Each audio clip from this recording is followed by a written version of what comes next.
Hi, good afternoon. My name is Paula Pantin, and today I'm going to be talking about Module 5 discussion board. So for our discussion board, we got a scenario which you guys can see here.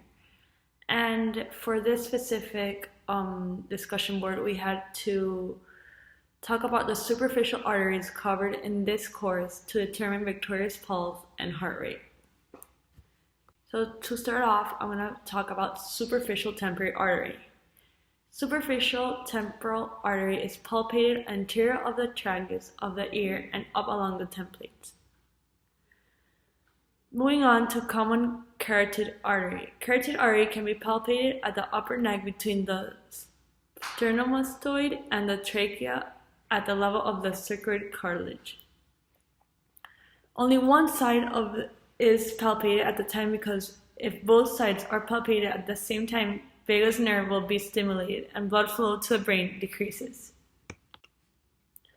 Brachial artery. Brachial artery is palpated in the anterior areola with the index and middle finger. The artery is gently passed against the underlying bone with the fingers.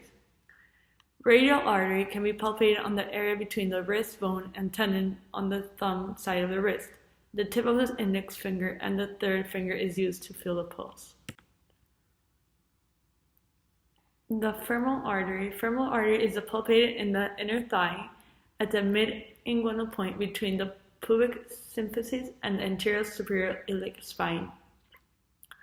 Popliteal artery. To feel the popliteal artery, the hand is placed around the knee and the fingers are pushed into the popliteal fossa. It is difficult to feel this pulse as the artery is covered with tissue. Last but not least, posterior tibial artery.